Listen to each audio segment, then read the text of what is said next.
Υπάρχουν ιστορίες που δεν τις χωράει ο νους. Καταστάσεις που δεν εξηγούνται με τη λογική, αλλά τις βιώνεις και τότε καταλαβαίνεις πως κάτι αόρατο κινεί τα νήματα. Μια απεγνωσμένη έκκληση από Γερμανία μας οδήγησε να ξεκινήσουμε οδικώς από την Ελλάδα για να συναντήσουμε μια οικογένεια που έχει βυθιστεί στο σκοτάδι. Μια σειρά από ανεξήγητες ατυχίες, αρρώστιες, οικονομική καταστροφή, αλλά και τρομακτικές εμφανίσεις μέσα στο ίδιο του το σπίτι. Όλα ξεκίνησαν όταν ο άντρας της οικογένειας έγινε στόχος μιας επικίνδυνης αιμονής. Η ιδιοκτήτρια της επιχείρησης όπου εργαζόταν προσπάθησε να τον προσεγγίσει ερωτικά. Όταν εκείνος αρνήθηκε, εκείνη κατάφυγε σε κάτι σκοτεινό, κάτι αρχαίο, κάτι επικίνδυνο, την ερωτική μαύρη μαγεία. Από εκείνη τη στιγμή όλα άλλαξαν. Αρνητικές ενέργειες τύλιξαν το σπίτι τους. Οι δαίμονες άρχισαν να εμφανίζονται σε μορφές που τρόμαζαν ακόμα και τους ίδιους τους γείτονες. Το ζευγάρι βρισκόταν ένα βήμα πριν την κατάρρευση, σωματικά, ψυχικά και πνευματικά. Η ομάδα μας δεν μπορούσε να μείνει αμέτωχη. Ανταποκριθήκαμε στο κάλεσμα και ξεκινήσαμε μια δύσκολη αποστολή, διασχίζοντας χώρες για να σταθούμε δίπλα σε ανθρώπους που παλεύουν με κάτι αόρατο κακό. Όχι μόνο για να καθαρίσουμε το σπίτι από τη μαύρη μαγεία, αλλά και για να τους δώσουμε πίσω την πίστη και την ελπίδα τους. Γιατί κάθε φορά που το σκοτάδι σηκώνει κεφάλι, εμείς είμαστε εκεί για να ανάψουμε το φως.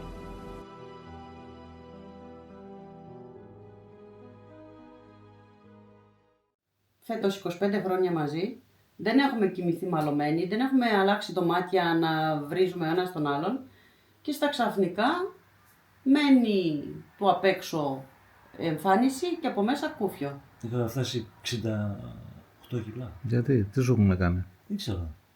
Έχεις κάποιες ανοιχτούς λογαριασμούς με κάποιον, κάποιες? Όχι, Τώρα εκεί δεν που έχω, τώρα, δούλευε, Εκεί που δούλευα η αφεντική να ξεκίνησε μηνύματα, ξεκίνησε έτσι. Όταν πήγε εκεί στο μαγαζί, εγώ για 3 μήνες κοιμήθηκα.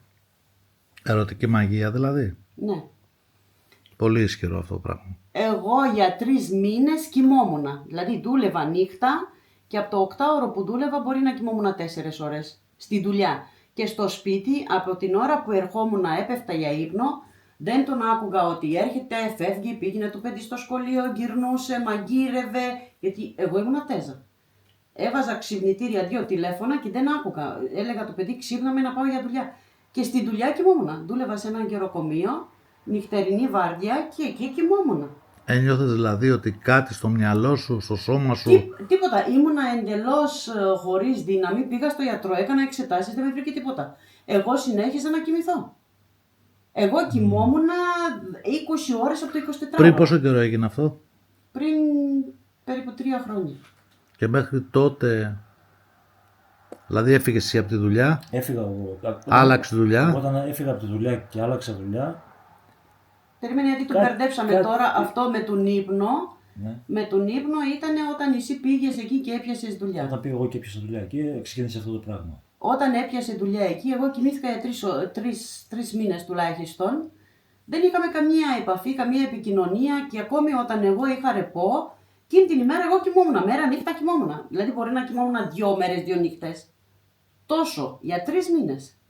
Σε εκείνο τον καιρό η μαντάμ ξεκίνησε, έστελνε μηνύματα. Α, τώρα εξηγείται. Οπότε την περίοδο που ξεκίνησε ο σύζυγος στη δουλειά εκεί, εσύ έπαθες αυτό το πράγμα αμέσως. Ναι. Μας είχε στείλει και κάτι γλυκά στο σπίτι, μας είχε στείλει κάτι κρασιά, κάτι ντοράκια, πάρε και λίγο φαγητό για το σπίτι, γιατί είναι Σας έδωσε τίποτα μεταλλικά αντικείμενα? Το πρώτο δώρο ήταν μια ξύλινη θήκη που είχε ένα μπουκάλι κρασί μέσα και όλα τα σύνεργα για να ανοίξεις του... Μεταλλικά αντικείμενα. Ναι, το κρασί. Τα Χριστούγεννα μας έδωσε ένα περίεργο πράγμα που εγώ δεν το έχω συναντήσει, κάλτσες. Σε όλους, εμένα, στον άντρα μου, στο παιδί, κάλτσες. Εμένα ένα σετ αφρόλουτρα και πράγματα για περιποίηση σώματος. Και τα δούλεψες αυτά, τα χρησιμοποίησες? Ναι, το πω ότι τα χρησιμοποίησα, γιατί εγώ δεν ήξερα τι γίνεται. και στον άντρα μου και στο παιδί αρώματα. Και τα βάλες κι εσύ. Αφού Ε, το είχατε δει ότι κάτι δεν πάει καλά εκεί. Το είχατε καταλάβει. Είχαμε πολλοί τσακωμούς. Σου λέω, είχε μείνει. Πήρα τηλέφωνο σαν γυναίκα στο μαγαζί και του λέω: σας παρακαλώ, προσέξτε το, γιατί έχει μια ζωή χαμηλό αιματοκρίτη. Έχει αδυνατήσει πάρα πολύ. Δεν κοιμάται, δεν τρώει. Θα σας πέσει πάνω στο γκριλ. Τουλάχιστον ταΐστε τον εσείς εκεί που δουλεύει. Γιατί στο σπίτι δεν ξέρω τι έχει πάθει ο άντρας μου. Και το έλεγα με κλάματα στην συγκεκριμένη, χωρίς να ξέρω ότι αυτήν είναι. Και εσύ όταν γινόντουσαν όλα αυτά τι ένιωθες?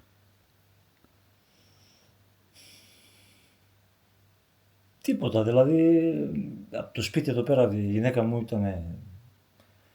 Ας τη γυναίκα σου, μας είπε, εσύ πώς ένιωθες? Εγώ όταν πήγαινα εκεί, πριν μπω στο μαγαζί, κάτι καταλάβαινα, κάτι δεν πήγαινε καλά. Το ένιωθες δηλαδή? Το νιώθα, ναι, το νιώθα. Και ειδικά όταν έμπαινα μέσα, μετά όταν έμπαινα μέσα, Ωραία. κάτι άλλο, δεν ξέρω τι. Πόσο καιρό έχεις φύγει από αυτή τη δουλειά? Έχω. Πότε έφυγα? 3 χρόνια που είπε η σύζυγος. Όχι, Εγώ πριν ένα 3 χρόνο- χρόνια ξεκίνησε και έφυγε Ένα 1η χρόνο και ένα Απριλίου μήνα. του 24. Ναι. Έκατσε εκεί 2 χρόνια. Όταν έφυγες από εκεί, Τι. πώς έγιναν οι καταστάσεις? Ηρέμησατε καθόλου? Εγώ πέρυσι του Δεκέμβριο, μετά από ένα τσακωμό, βγήκα έξω από το σπίτι. Είχαμε πολλοί τσακωμούς. Πάρα πολλοί τσακωμούς έντονους που εμείς δεν ακουγόμασταν. Δεν τον ένοιαζε. Του Δεκέμβριο μετά από ένα τσακωμό, να το πάω έτσι με τη σειρά, βγαίνω έξω μετά το τσακωμό και μένω κάπου σε έναν δρόμο στα σκοτάδια. Δεκέμβριο ήταν, 6-7 η ώρα το απόγευμα, 9, και παρακαλώ τον κόσμο στον δρόμο, θέλω να με βοηθήσεις. Θέλω να πάω σπίτι μου, αλλά δεν ξέρω που μένω. Τι είπες τώρα? Έχω πάθει απώλεια μνήμης στον δρόμο. Έχω το τηλέφωνο, κάποιος άντρας με τραβούσε το χέρι, φοβήθηκα και δεν πήγα. Με πήρε μετά μια κοπέλα, περνούσε κόσμο, εγώ έλεγα αυτοί περνούσαν. Μου σηκώνεται τρίχα ακόμη. Το θυμάμαι μετά, αλλά εκείνη τη στιγμή έκλαιγα με λυγμούς σε ένα σκοτεινό δρόμο, παρακαλούσα τον κόσμο να με βοηθήσει να φτάσω σπίτι. Κάποια στιγμή μια κοπελίτσα με πήρε, με έβαλε σε ένα μπαράκι, κάλεσε πυροσβεστική, ασθενοφόρο, αστυνομία. Θυμάμαι που με έδινε ένα πράγμα το οποίο μετά αργότερα κατάλαβα ότι ήταν το κινητό μου, αλλά δεν ήξερα να το ανοίξω, δεν ήξερα να χρησιμοποιήσω. Είχα εντελώς απώλεια μνήμη. Κατάλαβα ακριβώς. Άνοιξαν το τηλέφωνο, ήταν ξένιαστο. Και τι έγινε? Λέω, με κρατάνε μέσα. Εντάξει, και τι κλαις? Θα σου δώσω μια θεραπεία, θα γίνεις καλά. Αλαλούμ τα αλαλούμ. Όταν σου λέει ο άλλος ότι έχω όγκο στο κεφάλι, ήταν αλαλούμ τα αλαλούμ. Δεν καταλάβαινε Χριστό.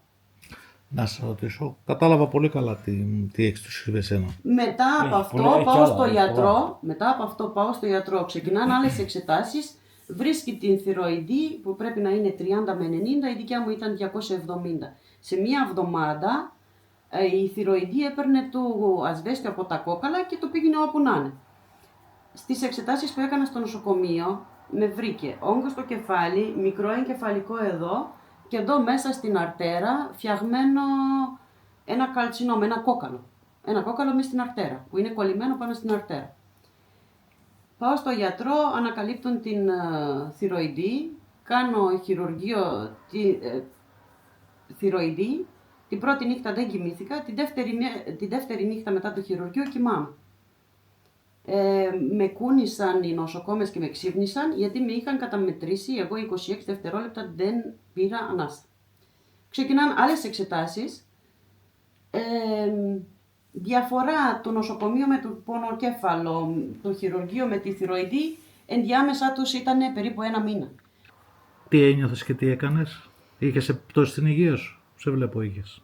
Εγώ ήμουνα 85 κιλά τότε, τόσο δεν ήμουνα. Μετά τις διακοπές πάντα τόσο έρχομαι και εκείνη τη χρονιά είχα έρθει τόσο και ήμουν 85 κιλά. Όταν πήγα εκεί για δουλειά άρχισα και σταδιακά, δηλαδή μέσα σε ένα χρόνο ούτε. Σε 6 μήνες είχα φτάσει γύρω στα 68-69 κιλά. Η γυναίκα αυτή σε ερωτεύτηκε, να καταλάβω. Ναι. Σε ήθελε. Και φαντάζομαι ότι ήθελε δικό της να χωρίσει με τη γυναίκα σου, τα παιδιά σου, να φύγεις, να μείνεις Κάπως εκεί. έτσι, ναι. Κάπως έτσι. Και οπότε είδε ότι αυτό δεν το κατάφερνε και μπήκε σε τεχνικές. Μισό λεπτό. Αυτήν ήθελε ο ίδιος να γίνει το παιχνιδάκι του. Ναι, Παιχνιδάκι κατάλαβα της. πολύ καλά. Εσύ Ναι, ναι. θα χωρίσεις, θα φύγεις από τη γυναίκα σου. Και θα είσαι εκεί να σε κάνω τσέλες. Κάπως έτσι. Αλλά δηλαδή. εγώ θα κάτσω με τον άντρα μου και τα παιδιά. Πολύ ωραία. Ναι, κατάλαβα ακριβώς τι ήθελες. Ψάχνανε μαζί σπίτι, έφευγε από το σπίτι, ήρθε η μάνα μου εδώ, γιατί εδώ καλοκαίρι είναι 6 εβδομάδες διακοπές, για να χαρούν λίγο περισσότερο το παιδί. Και παιδί εμείς έχουμε 3 εβδομάδες διακοπές. Έρχεται η μάνα μου, του παίρνει και φεύγει 3 εβδομάδες, μετά πάμε κι εμείς και γυρνάμε όλοι μαζί. Ήρθε η μάνα μου εδώ, ο τούτος εδώ έκανε έκρηξη. Ενώ είναι πολύ ήρεμο σαν άνθρωπο, ήταν ντέμονα σκέτο. Ούρλιαζε, φώναζε, πήρε μια τσάντα να μαζεύει τα πράγματά του, να φύγει. Γινότανε... Τρελά πράγματα δηλαδή. Τρελά Από πράγματα. εγώ τώρα μετά από τόσα. Δεν μπορώ να καταλάβω πώς εγώ που είμαι Λειτουργούσε. ένας ήρεμος άνθρωπος. Που αγαπάς την οικογένειά σου, το παιδί σου. Ένα παιδάκι έχετε. Ένα ναι. παιδάκι το οποίο μόνο που δεν το γέννησε. Ολφάλιο λόρο μεταξύ τους δεν κόπηκε μέχρι εκείνη τη στιγμή. Δηλαδή το σχολείο είναι 300 μέτρα και το πήγαινε με το αυτοκίνητο. Και το έκανα. Από εκείνη τη φάση που πήγε σε εκείνη το μαγαζί. Εγώ απορώ με τον εαυτό μου πολλές φορές, ακόμα και τώρα σκέφτομαι πολλές φορές, πώς εγώ έφτασα σε αυτό το σημείο, δηλαδή, ένα ανεξήγητο πράγμα. Εγώ φαντάζομαι τώρα είμαι ψαράς, που κάθομαι 10 ώρες και λέω, όπου ήρθε η ώρα να φύγουμε, ρε γαμώτο, πότε περάσει η ώρα. Τόσο ηρεμία και να κάνουν τέτοια τρελά πράγματα. Δηλαδή, Είχε θολώσει το μυαλό σου. Τελείως. Δεν ήσουν εσύ βασικά. Πώς? Δεν Δεν ήσουν ήμουν εσύ. εγώ κάτι τέτοιο. Εγώ στεναχωριόμουν και τον έβλεπα ότι έχει παραμορφωθεί εντελώς και έκλαιγε και αυτός γελούσε. Ναι, η μαγεία αυτό κάνει. Η μαγεία αυτό κάνει, δυστυχώς. Γέλωσε. Για πρώτη φορά ήμουνα χειρουργημένη στη θηροειδή και ένα βράδυ λέει εγώ εντάξει, ό,τι έκανα, θα κάνω ένα μπάνιο, θα ντυθώ, 1 ώρα τη νύχτα. Θα κάνω ένα μπάνιο, θα ντυθώ, πάω να αυτοκτονήσω. Τι λες τώρα. Τον αφήνω έτσι, πάει κάνει μπάνιο, 1,5-2 ώρα τη νύχτα ντύνεται, λέει τι κάνει αυτός, γιατί είχε στεναχωρηθεί πάρα πολύ το παιδί και δεν τον έλεγε πατέρας, τον έλεγε αυτός. Πάλευα και του λέω αυτός είναι ο πατέρας σου. Μέχρι όσο θα ζήσει είναι ο μπαμπάς και θα το φωνάξεις μπαμπάς. Είμαστε εδώ, μέσα σε αυτό το σπίτι, εκεί όπου το φως έχει αρχίσει να σβήνει και το σκοτάδι να παίρνει μορφή. Μαζί με την οικογένεια που μας κάλεσε, νιώθουμε την παρουσία του κακού. Δεν είναι απλώς ιστορίες ή απόψεις. Είδαμε, ακούσαμε και βιώσαμε κι εμείς την επιρροή του. Θορύβους που δεν έχουν λογική εξήγηση. Μια βαριά ενέργεια που πλάναται παντού. Και βλέμματα γεμάτο φόβο και αγωνία. Το κακό είναι εδώ, παρόν. Αλλά δεν είμαστε εδώ για να φοβηθούμε. Είμαστε εδώ για να παλέψουμε. Στεκόμαστε δίπλα τους. Όχι ως παρατηρητές, αλλά ως σύμμαχοι. Σε έναν πόλεμο που δεν φαίνεται με τα μάτια. Ήρθε η ώρα να ξεκινήσει η μάχη. Ήρθε η ώρα να δώσουμε ένα τέλος στη μαύρη επιρροή. Ήρθε η ώρα να ελευθερώσουμε αυτή την οικογένεια από τα δεσμά της μαγείας. Κανόνισε τι θα Ήταν κάνεις. δηλαδή μια κατάσταση πολύ, Και εκείνη πολύ χάλια. Δηλαδή. εκεί του λέω, εσύ νομίζεις ότι αυτή θα παρατήσει την οικογένειά της, μια παντρεμένη γυναίκα με παιδιά, θα κάνει σχέση μαζί. Αυτή είναι μια πουτάνα. Του λέω, ποιο αριθμό μαλάκα έχει στη λίστα της πουτάνας? Και έρχεται και με πιάνει από το λαιμό. Εγώ είχα πάθει αλλεργία από αυτό που με κολούσε για τη θηροειδή, φρέσκοχειρουργημένη ήμουν. Στη τομή του χειρουργείο, πόσο χοντρή είμαι, με σηκώνει, με πάει μέχρι το καλοριφέρ που δεν είχαμε εκείνο το τραπέζι εκεί, σηκωτή. Ήμουνα με τα πόδια στον αέρα. Στο στη Ρουμανία πέρυσι το καλοκαίρι, φτερά. Πώς στο τζάμι, πώς κλείνει και ανοίγει, εκεί βγήκαν λίγα φτερά. Πώς κατεβαίνει το τζάμι, όπως ανεβαίνει, βρήκες κάτι φτερά, εσύ τα βρήκες. Κάτι φτερά. Μέσα στην πόρτα ουσιαστικά. Δηλαδή όπως βγήκε το τζάμι προς τα πάνω, εκεί είδα κάτι και το τραβάω, εκεί πίσω πήγαινε βόλτα τη μανταμίτσα. Αλλά εγώ λέω ότι για να βάλει αυτό το πράγμα εκεί, Την ώρα της δουλειάς έπαιρνε τα κλειδιά και πήγαινε στο αυτοκίνητο. Είμαι εδώ πέρα στο... πρέπει να πάρω ένα ξύλο κάτι. Να πάρω λίγο τη σφουγγαρίστρα, κάτι. Εδώ, όχι, άμα πάτε λίγο πιο εδώ και εγώ θα φέρω το ξύλο να σας δείξω. Λίγο να... Κάτι, εδώ, στην κορτίνα. Έχω ένα τέτοιο από την κορτίνα εδώ. Είμαι στο κρεβάτι και βλέπω, είναι τρίτη φορά. Την πρώτη φορά εγώ έχω δει τον διάολο στην κουζίνα, μαγειρεύω και έχω το παράθυρο δεξιά, κοιτάω στο παράθυρο και το βλέπω πίσω μου στην πόρτα, με τα πόδια στην κουζίνα και μέχρι εδώ και το κεφάλι ήταν στο διάδρομο. Τεράστιο πράγμα. Και άλλη μια φορά στο κρεβάτι και τον είδα εδώ πέρα πάνω, που απάνω εδώ πέρα φαίνεται, άμα το κοιτάτε από εκεί, εδώ πέρα φαίνεται ένα πρόσωπο. Από εδώ έτσι. Ναι. Από εδώ έτσι και από εκεί. Το είδα. Την δεύτερη φορά βγήκε από εδώ από τα ρούχα και μας κοιτούσε. Την τρίτη φορά ήταν εκεί πέρα πάνω, μας κοιτούσε και γελούσε. Από εκεί. Και εγώ βλέπω τη σκιά, το κεφάλι, τόσο μεγάλο ήτανε και το βλέπω εδώ. Και έπαθα σοκ. Εγώ φέρε τη μια συσκευή και βάλτε εδώ πέρα. Βάλτε εδώ μέσα στην κρατοκάμερα. Το είδα, κατάλαβα. Από εκεί βγήκε αυτό το πράγμα και έμεινε το κεφάλι. Εγώ δεν... Το είδε, δηλαδή ο παπάς μας είπε ότι σπάνια πολλοί άνθρωποι το βλέπουν έτσι τόσο. Μα είσαι δεμένη εσύ πιο πολύ, κάτι σε έχουν δέσει. Εμένα ο παπάς μου είπε έτσι. Γι' αυτό τα βλέπεις εσύ. Ένα αγέννηστο διάολο το οποίο το έχει στείλει να σας διαλύσει τα οικονομικά, την οικογένεια και ο σκοπός του διάολου είναι να σκοτώσει εμένα για να... Ελευθερώσει εκείνον να πάει για να πάρει αυτό. Ελάτε μέσα, πάμε για βιοσυντονισμούς. Πάμε γιατί πρέπει να κάνουμε τώρα μια τεχνική Και την άλλη να φορά, σας ελευθερώσουμε. μόνο εδώ στην κουζίνα, Ναι. επειδή εδώ είναι αυτό πιο σκούρο και στο παράθυρο δεν φαίνεται, εγώ είμαι εδώ και μαγειρεύω, κοιτάω στο παράθυρο και το βλέπω όπως βλέπω εσένα. Αλλά τα πόδια ήταν εδώ. Τα πόδια του διάολου ήταν εδώ, τα χέρια ήταν παρακάτω από τα γόνατα, εδώ, τεράστιο πράγμα, και εδώ πέρα που τελειώνει η πόρτα ήταν το μέτωπο. Και το υπόλοιπο δεν το έβλεπα, δηλαδή αυτός καθόταν με τα πόδια εδώ και το κεφάλι στο διάδρομο πίσω. Κατάλαβα. Μα σας βλέπω, σας έχει δέσει. Η μούρη ήταν μπροστά, τα Έλα, πόδια σε βιοσυντονίσουμε. Εδώ βιοσυντονισμό τώρα. Είσαι πολύ δεμένη. Έλα εδώ. Scanning solar plexus chakra.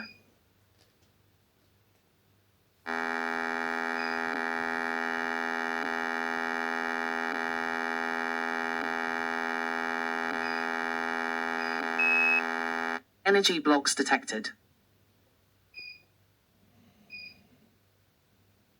Scanning heart chakra.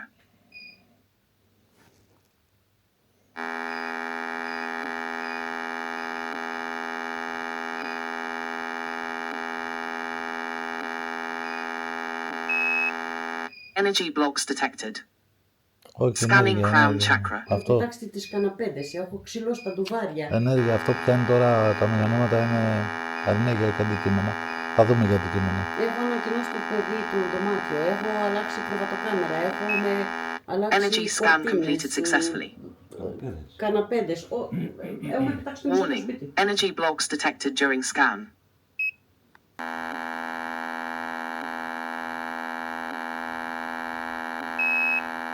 Energy blocks detected.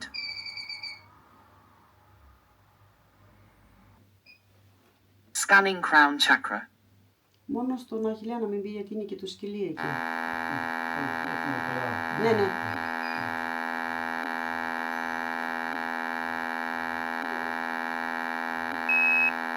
Energy blocks detected. Μύγες στο παράθυρο της κουζίνας, 2 φορές έτυχε, έχει μαυρίσει από μύγα. Σε κάποια στιγμή το έχω κάνει και βίντεο. Να ζουζουνίζει μύγες, φύκες μεγάλες απ' έξω. Λέω, Πώς πάτε. μαζεύτηκαν τόσες πολλές. Τώρα αυτό που θα κάνουμε εδώ, γιατί όλα αυτά που μου λέτε, με ένα γρήγορο story που μου τα είπατε, είναι καθαρά μαύρη μαγεία. Κάποιος, που ξέρουμε τώρα ποιος είναι, λειτουργήσε με αυτόν τον τρόπο. Δεν σταματάνε αυτά ποτέ. Ποτέ. Περνάνε περιόδους που είναι σε ύφεση και περιόδους που είναι... Πέρυσι πάμε στην Ελλάδα και εγώ επειδή αυτό με έχει μείνει τραύμα, πατάμε ένα ψηλό τσακωμό και λέω πάμε στο συμβολιογράφο να χωρίσουμε. Τώρα, όπως είναι, ντύσου, πάμε, φεύγουμε, πάμε να χωρίσουμε. Τελείωσε, δεν μπορώ άλλο. Εν τω μεταξύ, εγώ ταχυκαρδίες, πίεση, λιποθυμίες στον δρόμο, ξάπλωνα, έριχνα νερά πάνω μου να συνέρθω, μην πεθάνω στον δρόμο. Πάμε σε συμβολιογράφο, μιλάμε, κανονίζουμε, συμφωνούμε να χωρίσουμε και του λέω δεν έρχομαι στο σπίτι, εγώ θα κάτσω εκεί στο ποτάμι. Εκείνη την ώρα με παίρνει ο παπάς τηλέφωνο και μου λέει ό,τι έχεις ξεκινήσεις να κάνεις, το σταματάς αυτήν την ώρα, κάνεις τις διακοπές και όταν θα έρθεις πίσω στη χώρα θα μιλήσουμε. Του λέω γιατί. Γιατί για σας διαβάζουν 5 καλόγεροι και από τους 5, 4 είναι στο νοσοκομείο. Δεν ήταν μόνο μια οικογένεια που μας κάλεσε στη Γερμανία. Ήταν η αρχή. Αυτό το πρώτο κάλεσμα μας έφερε εδώ. Αλλά όσο μένουμε στη χώρα, οι φωνές πληθαίνουν. Κάθε μέρα, κάθε νύχτα. Τηλέφωνα, απελπισμένοι ανθρώποι που έχουν φτάσει στα όρια τους. Μας αναζητούν για βοήθεια. Οικογένειες διαλυμένες από ανεξήγητες ατυχίες. Ανθρώποι που ζουν σκιές του φόβου. Πόλεις ολόκληρες που κουβαλούν σιωπηλές κατάρες. Η μαύρη, βλαβερή μαγεία έχει εξαπλωθεί και ο κόσμος αρχίζει να ξυπνά και να αναζητά σωτηρία. Δεν μπορούμε να γυρίσουμε την πλάτη. Δεν μπορούμε να τους αφήσουμε στο σκοτάδι. Ήρθαμε στη Γερμανία όχι για ένα μόνο άνθρωπο, αλλά για όσους μας χρειάζονται πραγματικά, για να ενώσουμε τις δυνάμεις μας με κάθε ψυχή που παλεύει να ελευθερωθεί, για να το πούμε με πράξεις. Δεν είστε μόνοι σας. Εδώ σε αυτή την περιοχή, σε αυτό το χωριό, ξεκινάει ακόμα μια υπόθεση που μας έχουν καλέσει για να εξετάσουμε μια περίπτωση που και εδώ, όπως και στις προηγούμενες, μια οικογενειακή σοβαρή ιστορία άλλαξε όλη τη ζωή τους. Εδώ θα κάνουμε διάφορες τεχνικές τώρα εξωτερικά του κτηρίου, γιατί δεν μπορούμε να μπούμε μέσα για κάποιους συγκεκριμένους λόγους που δεν μπορούμε να τους αναφέρουμε, και θα χρησιμοποιήσουμε τεχνικές γύρω από το κτίριο ώστε να βοηθήσουμε αυτή την οικογένεια, τη μητέρα και το παιδί, να καταφέρουμε. Οι τεχνικές που θα χρησιμοποιήσουμε είναι να κάνουμε μια ομπρέλα προστασίας γύρω από το σπίτι, ώστε να μην μπορεί πια το κακό να εισβάλλει μες στην οικία τους. Για κάποιους συγκεκριμένους λόγους, επειδή τα κτίρια εδώ είναι σαν πολυκατοικία με πολλούς μαζί, δεν μπορούμε να μπούμε μέσα στο σπίτι και έτσι ό,τι τεχνικές χρησιμοποιήσουμε θα είναι εξωτερικά του κτηρίου και θα ασφαλίσουμε αυτή την οικογένεια ώστε και οτιδήποτε άλλο γίνει και κάποιος άλλος να θέλει να του κάνει κακό να μην μπορεί πλέον. Εκτός ότι θα φέρουμε και μια εξορρόπηση στις ήδη υπάρχοντες συνθήκες. Και έτσι πιστεύουμε θα αποκατασταθεί και η σχέση μεταξύ της μητέρας και του γιου και θα αρχίσει να βελτιώνονται γενικά η ποιότητα της ζωής τους. Ο Νίκος έχει πάει και έχει τοποθετήσει ηλεκτρονικές συσκευές γύρω από το οίκημα, ώστε οι συχνότητες και οι δονήσεις να κατευθυνθούν σε συγκεκριμένο σημείο του διαμερίσματος και έτσι να προστατεύσει την οικογένεια. Τώρα ένα μηχάνημα τα βγάζει και τα φέρνει, γιατί έχει περάσει αρκετή ώρα που έχουμε κάνει αυτή την τεχνική και νομίζω ότι είμαστε πλέον στο σωστό σημείο το να απομονώσουμε πια τα μηχανήματα.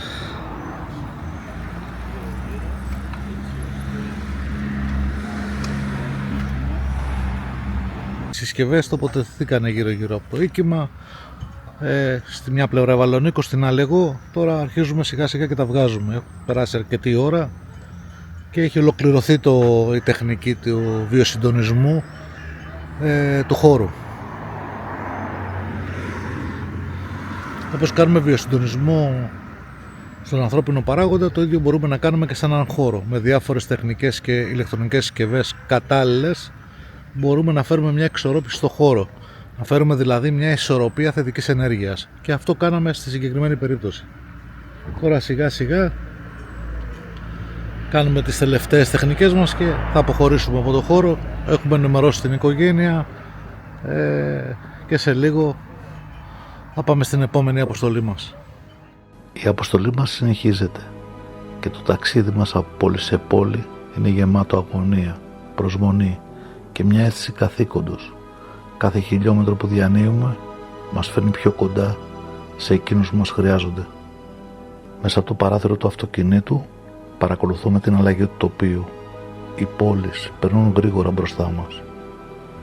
Αλλά κάθε μια τους κρύβει την ιστορία και τη μάχη μιας οικογένειας που μας έχει καλέσει για βοήθεια. Όπου και να κοιτάξουμε, το σκοτάδι είναι παντού και εμείς ταξιδεύουμε προς αυτό, ελπίζοντας ότι μπορούμε να φέρουμε φως. Ανακαλύπτουμε νέες πόλεις, γεμάτες ιστορίες, αθέατη θλίψη, αλλά και ελπίδα.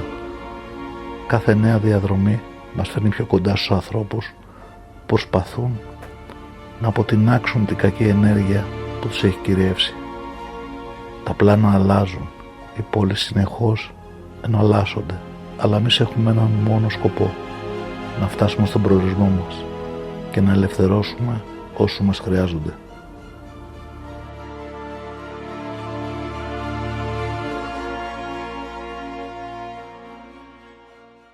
Εδώ είναι ο επόμενος σταθμός που ήρθαμε. Να πάμε σε ένα ξενοδοχείο που μας έχουν καλέσει για να τους βοηθήσουμε σε ένα πρόβλημα που έχουν. Γενικά πάμε από πόλη σε πόλη όπου μας έχουν καλέσει για να δώσουμε τη βοήθειά μας. Τα παιδιά ξεφορτώνουν τον εξοπλισμό. Εγώ βγήκα πρώτος για να κάνω ένα πλάνο γενικό, να σας δείξω πού βρισκόμαστε και προχωράμε τη διαδικασία της έρευνας.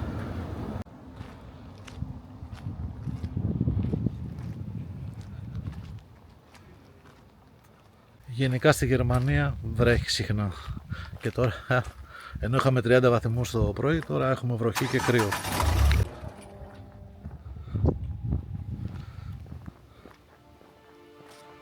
Ποτέ δεν φανταζόμουν ότι η διαδρομή αυτή θα είχε τέτοιο βάρος, ότι θα άφηνα πίσω μου την Ελλάδα για να έρθω στη Γερμανία, όχι για διακοπές, ούτε για δουλειά, αλλά για να παλέψω με το αόρατο. Καθώς βλέπω αυτές τις πόλεις να περνούν μπροστά μου, σκέφτομαι πόσοι άνθρωποι περνούν δίπλα μας καθημερινά, χαμογελούν και όμως κουβαλούν μέσα τους έναν πόλεμο που δεν φαίνεται. Πόσοι οικογένειες εδώ, σε αυτόν τον τόπο, μας έχουν καλέσει με φωνές απόγνωσης και εγώ αναρωτιέμαι πού τελειώνει το σκοτάδι και ποιος θα τολμήσει να αντισταθεί απέναντί του. Δεν ήρθα εδώ για να αποδείξω κάτι. Ήρθα γιατί δεν μπορώ να γυρίσω την πλάτη όταν κάποιος ζητά τη βοήθεια, γιατί ξέρω πως είναι να μην έχεις που να στραφείς και να νιώθεις πως όλα γύρω σου καταραίουν χωρίς λογική. Αυτό το ταξίδι τελικά δεν είναι απλά ένα κάλεσμα, είναι αποστολή και κάθε φορά που περνάω μια νέα πόλη νιώθω πως πλησιάζω όχι μόνο στο επόμενο προορισμό, αλλά και σε μια αλήθεια που πρέπει να βγει στο φως.